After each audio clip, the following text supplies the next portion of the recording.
Hi everyone, I am Meg, and welcome to my aorta story. So I have been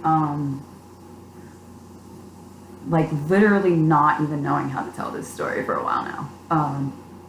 There was a big part of me that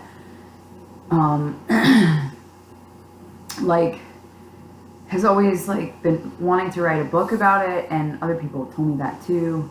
I'm sure if you've had an aortic aneurysm or an aortic dissection that you probably feel similar, because it begins to feel like this kind of weight on your chest. That's like it, I don't know, it's like this thing that you want to talk about, but you don't know how to talk about, and it's like this rare thing, and you don't really know why it happened, and you think you know why it happened, or you try to figure out why it happened, and then you just drive yourself crazy. And I don't want to be crazy anymore. So I figured people do ask me a lot what my aorta story is, and while I used to tell it a certain way, I would like to kind of retell it in a more positive light. So for anybody just tuning in, I had open heart surgery 6.5 years ago when I was 24 years old. So what I had surgery for was an ascending aortic aneurysm. And they found it in an echocardiogram. I was playing rugby at the time, that whole previous year, 2 years I think, and the summer before I had gone skydiving, and a lot of you know how active I am, and if you don't, I'm extremely active. And I was also teaching acting, voice, and dance classes at the time, so I was just like go, go, go, Meg mode, And even the telling of this story drums up a whole bunch of fear, which is why I probably haven't been telling it. And another side note is, it's funny, when I've kind of thought back on it, I used to go to the two extremes of it, almost in a polar opposite way, a bipolar way of oh, it was fine, nothing bad happened, or whoa, it's freaking me, and and I was this huge victim of this. And over the years, I've basically just been able to get that pendulum of the polar opposites to more of a centered and grounded feeling with it all. And so even though it's been 6.5 years and sort of, there's a part of there's a part of the Meg Green in me that's I can't believe it's taken so many years for me to just talk about this. But the truth is, I was young when surgery happened, and things happened very fast, and it did store a lot of trauma in my body and in my brain. So it has been a freaking journey.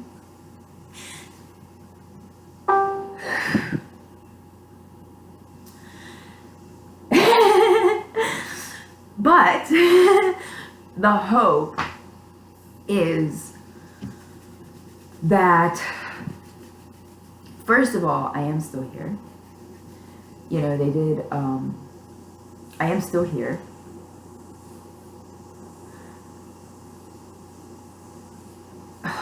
The way that I view it now is that nothing bad actually happened. But it's okay to, if you're watching this and you can tell how hard it is for me to talk about this, right? If you are watching this and you have an aortic aneurysm, or you have had an aneurysm or a dissection, just be kind to yourself. Be kind to yourself. I have this really strong belief in my heart that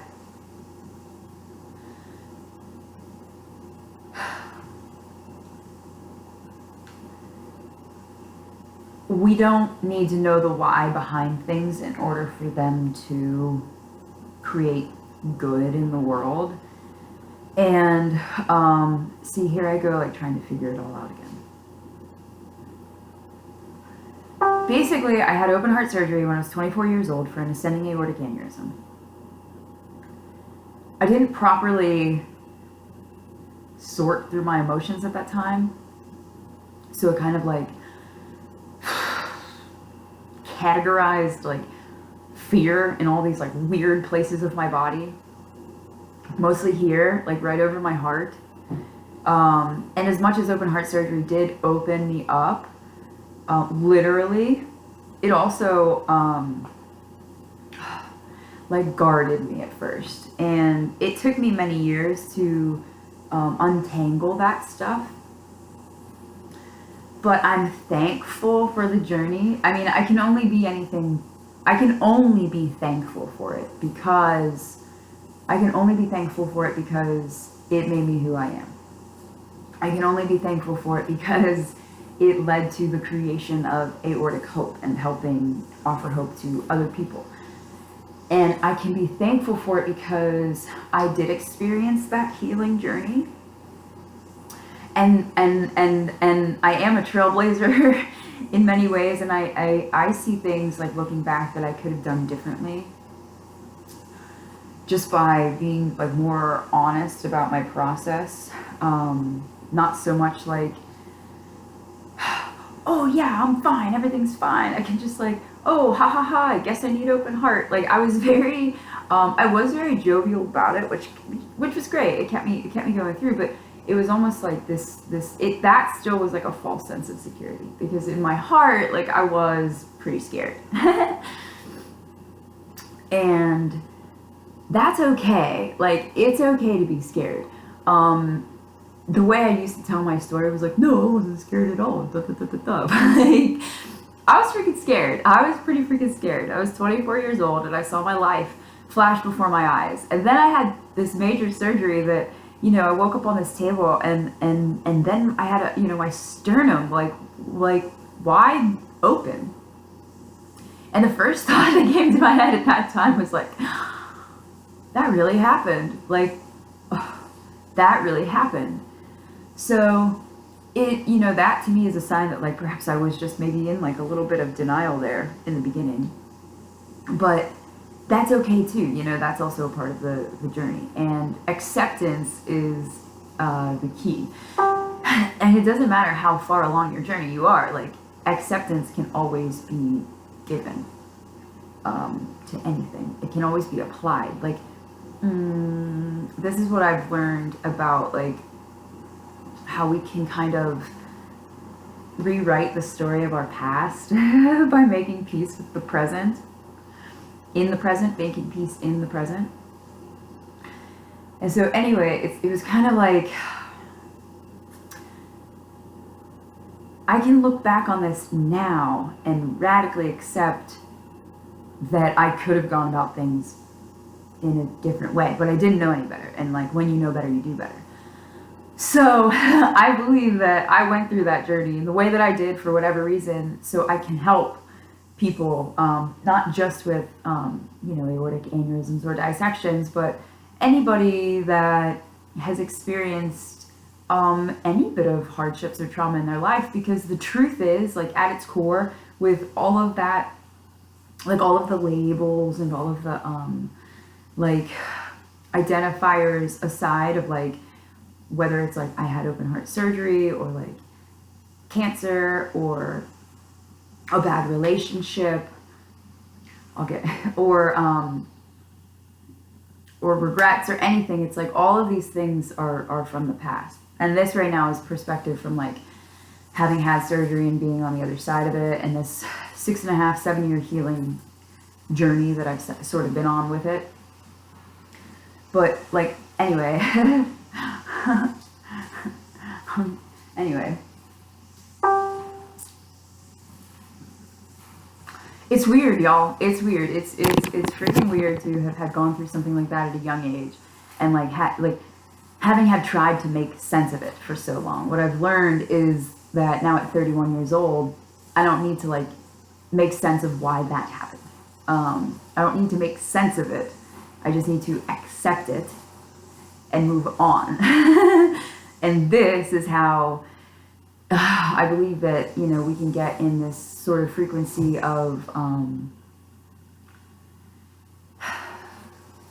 feeling healed instead of feeling like the other shoe is going to drop. because where I was pre-open heart surgery, I kind of felt a bit like a ticking time bomb. Because I was told that I had an aneurysm in my chest that, needed to be operated on as soon as possible so that it didn't burst. That is a lot. That's a lot. That's a lot to wrap your head around at 24 years old. And when I woke up on that operating table,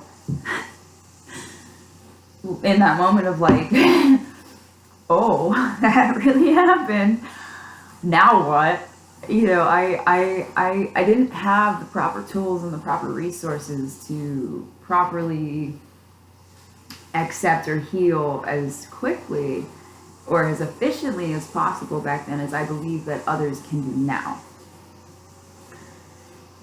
So that's why I'm thankful for Aortic Hope. I'm thankful for the organization that we have developed.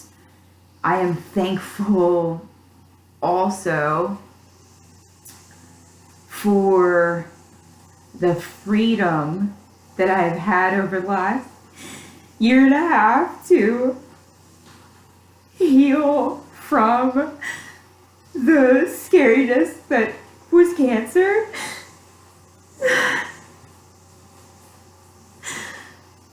And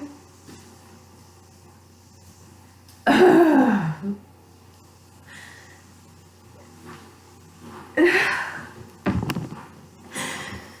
I don't know why these things happen.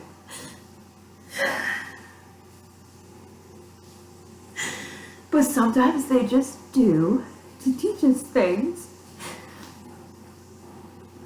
and to make us stronger and braver and more able to help others know that they can get through anything that they're facing and that healing is available to anybody at any time. And it doesn't matter how far down the path of fear you've gone, you can always turn around.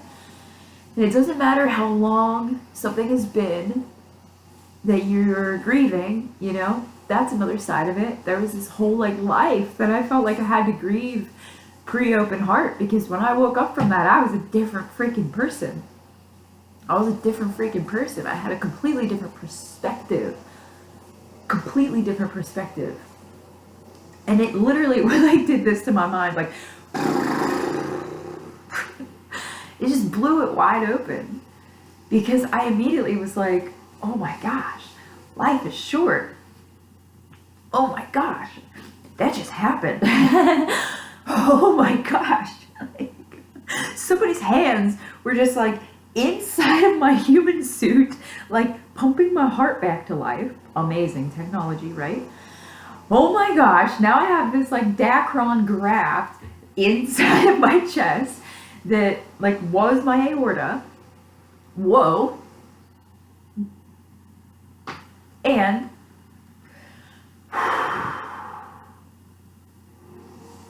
I'm okay. I'm okay. I'm okay. I'm okay. I'm okay. I'm okay. I'm okay.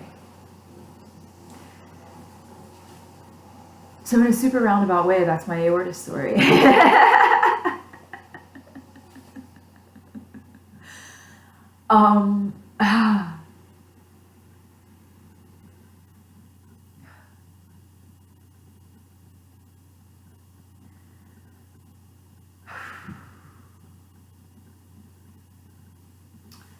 I'm sure there's more where that came from, but it just feels good to get that off my chest, in a really straightforward way.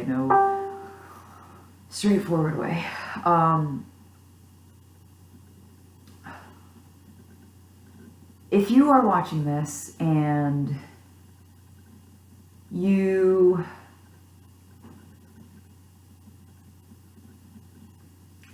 have an upcoming surgery, it's okay to feel afraid. You will feel better afterwards. It is helpful to seek counsel, be it friends or family or a professional therapist.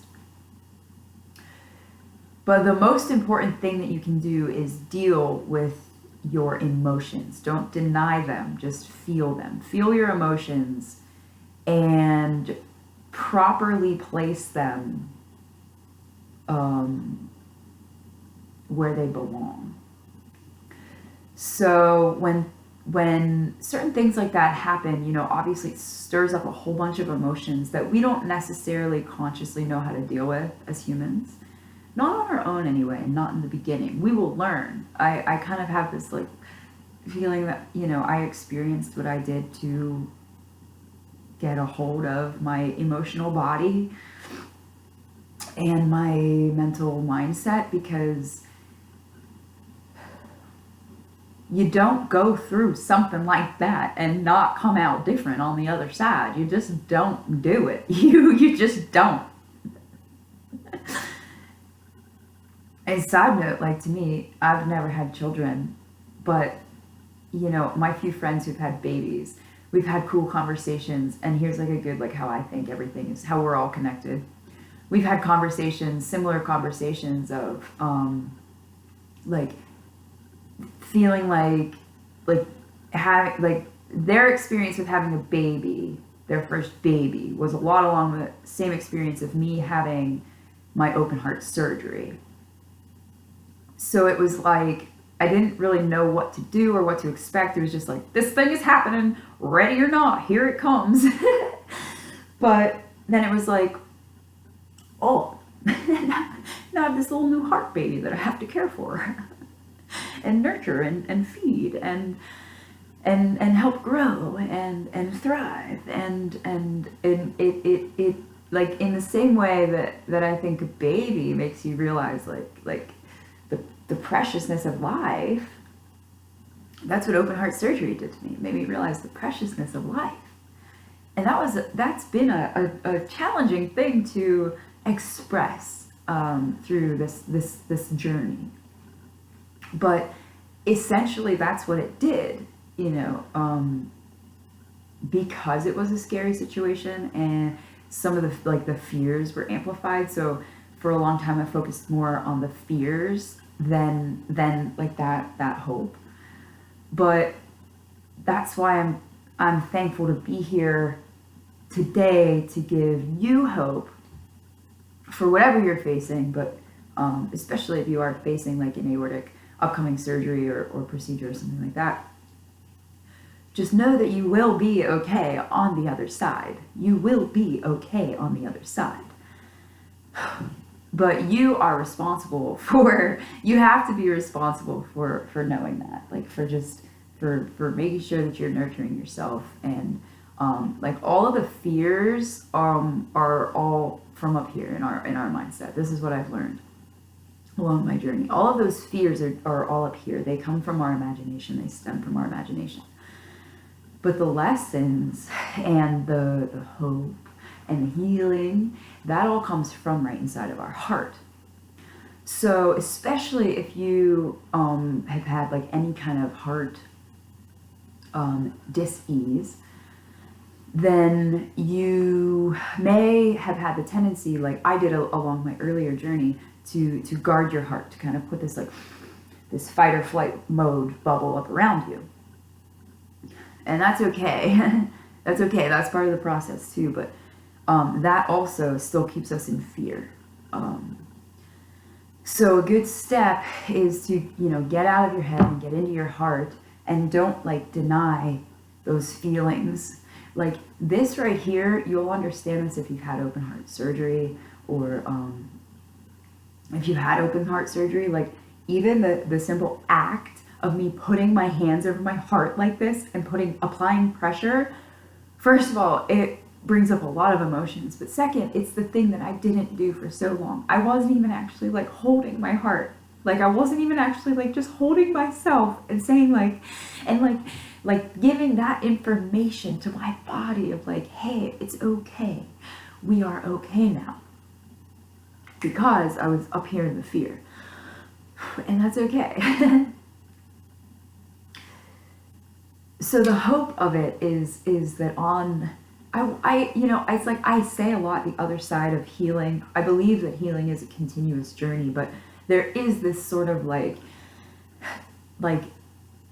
definitive, you feel it inside of your body if you've experienced something like this, or if you are going through, there is this very definitive like pre-surgery, post-surgery feeling. And it's like,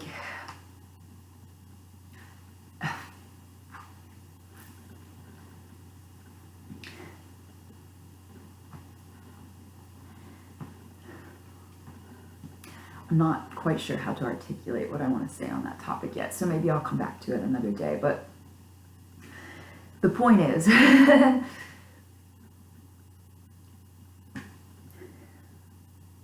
you're going to be okay. You're going to be okay. But what you have to realize is that you have to convince yourself of this. You have to believe it in your heart. And it's important to see that other side, like the pre and the post, to put the pre behind you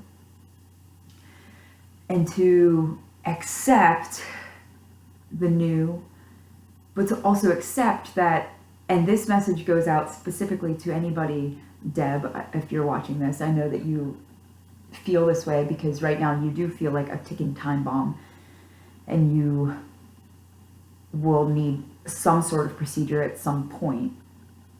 And what you have to like believe is that you have to believe that that will help you and heal you, and that on the other side of that procedure is healing and hope, and putting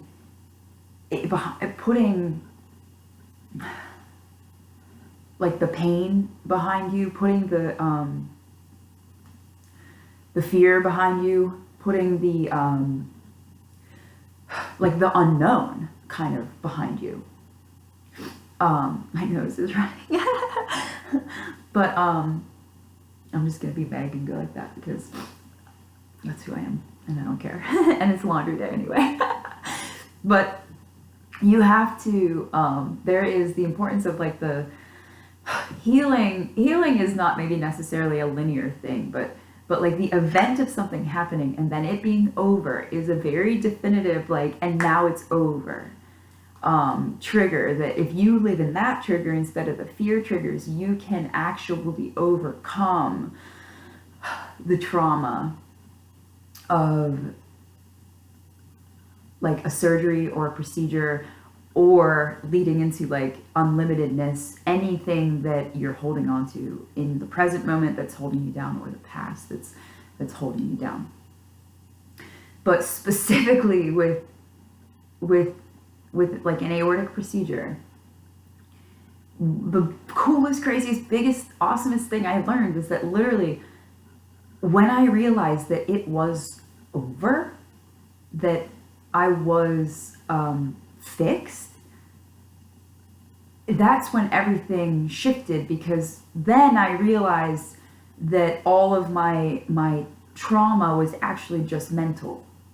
This part of me, doctors for so many years kept saying, Meg, you are in perfect health. We fixed you. You're in perfect health. Go and do whatever you want. We fixed you. And I would hear it and I'd be happy. And then my brain, like somewhere this trauma locked up here, would say, oh, but what if that one time, but remember that one time when your doctor said, we don't know why this happened to you and you're never going to be able to work out again. And that was the old story. That was the unknown. That was just like as things were happening. But as things progressed and as I progressed along my healing journey, and it sunk in and like I really realized that like I am okay now. You have to actually believe it, you know. That was when I realized that all the trauma was in my brain. And this is a hard thing to accept. This is a hard thing to accept. Because we as humans don't want to believe that we are the only cause for our struggles. But many times we are. I won't be so naive to say all the time yet. I had to throw in that yet.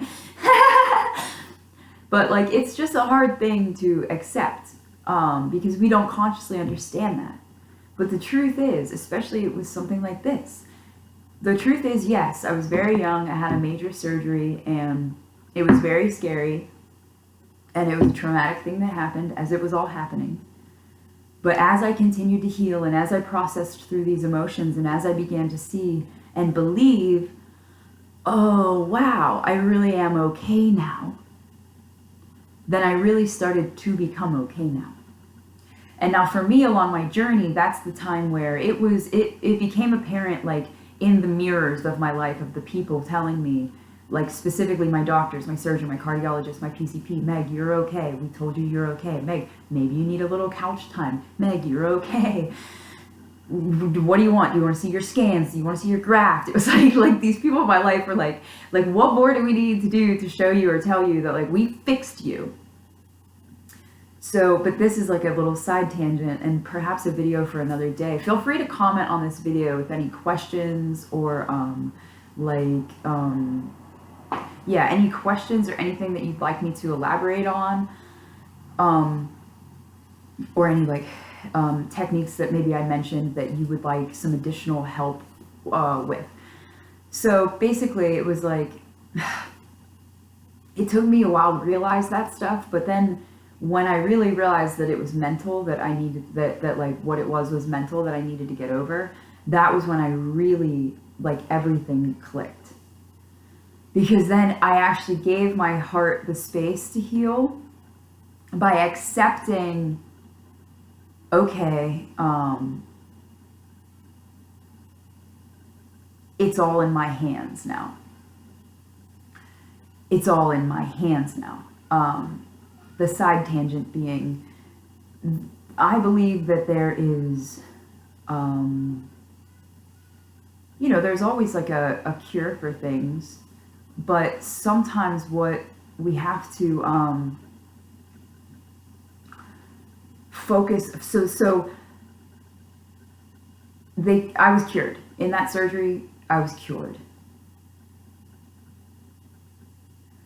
But the healing was and is on me, always. Because no doctor can heal my trauma. Only I can do that. So this is where it's on us to take our healing into our own hands and really believe that we can empower ourselves to not only be healed and feel healed, but to stay in a healthy like mindset, which also just leads to a healthy life, a healthier life. And this is a journey, but it's all in your perspective too. So like you can have a perspective shift right now that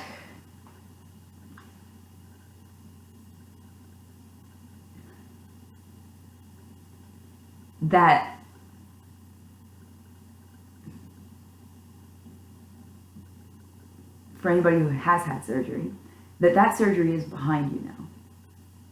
It is behind you. Now, is there this part of your is there this part of your brain that might say, but what if something else happens, or what if something scary happens again, or like it's normal. It's called trauma. When something happens, your brain is like, oh, well, I'm going to like think that really crazy big pattern is going to happen again because it was a crazy apparent pattern. But it doesn't have to be that way. So this is where you heal and say like, okay, this did happen. That doesn't mean that it's going to happen again. You don't have to like go into any denial or anything like that, but you can begin to believe. You can begin to believe. You can begin to hold on to hope. You can begin to walk towards feeling your best self and your most confident self in your health, by beginning to believe that the worst